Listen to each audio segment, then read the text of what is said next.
as Ewing Kauffman began dabbling in the notion of trying to secure an expansion baseball team for Kansas City, an idea that would be hatched with its first game 50 years ago this week. He turned to Angels owner Gene Autry to get a sense of all that might be entailed in the endeavor.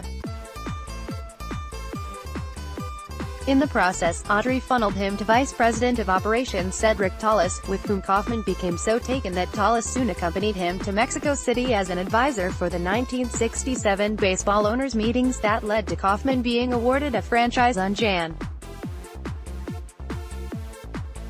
11, 1968, mere months after the Kansas City Athletics departed for Oakland. Unless you're of a certain age or are particularly dedicated to local baseball history, Tallis might seem virtually anonymous today, as distant a memory as the concept of paying $5.3 million for a Major League Baseball team, as Kauffman did then. But it's past time for the man who was instrumental for the Royals even before he became Kauffman's first hire.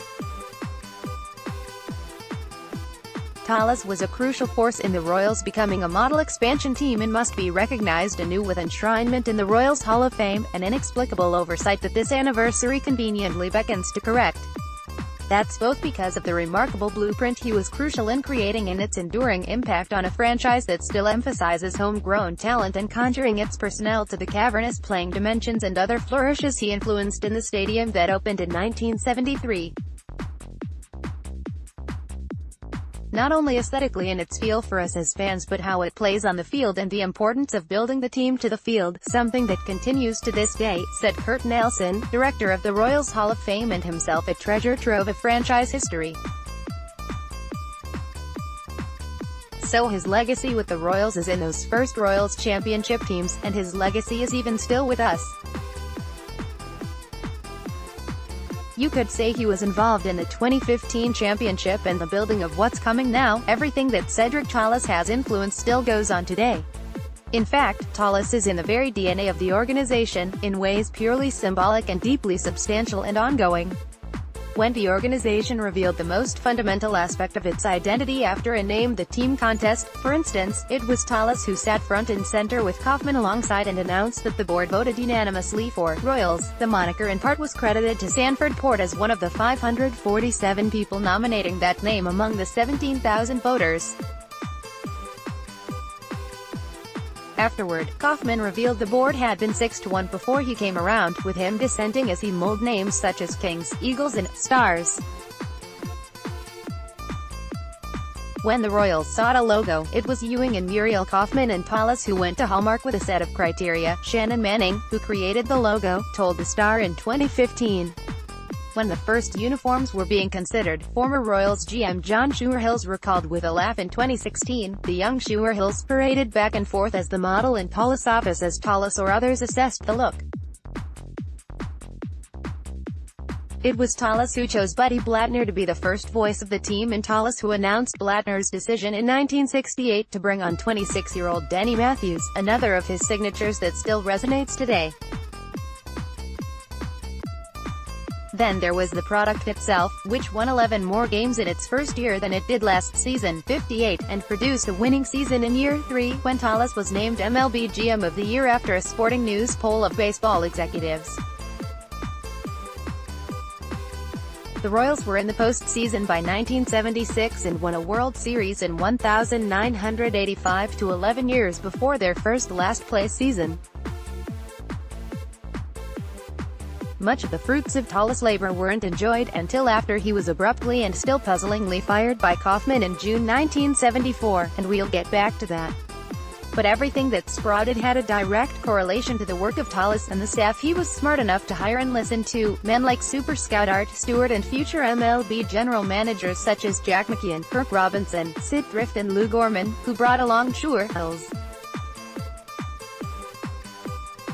Schuerhills, under whose stewardship as GM the Royals won the 1985 World Series, was a mentor to current GM Dayton Moore in Atlanta. That in effect is another element of what Nelson calls a through line, from Tallis' time to now, reinforced by the common denominators you can see in Tallis and Moore's words about the importance of growing prospects and other similarities that Nelson suggests reveal they see things in a similar way. Cedric hired great scouts, and he trusted them with his heart. Stewart told my friend Joe Posnanski in 2006, when Joe argued that Tallis was not only the greatest GM in Royals history but one of the great general managers in baseball history.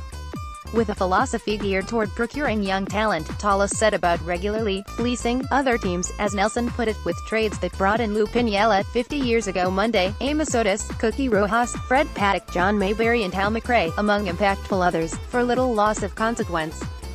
Most of the players he traded away, Nelson said, you probably never heard of. Other than then 36-year-old Hoyt Wilhelm, whom Tallis selected in the expansion draft only to promptly trade away for Ed Kirkpatrick and Dennis Pipke.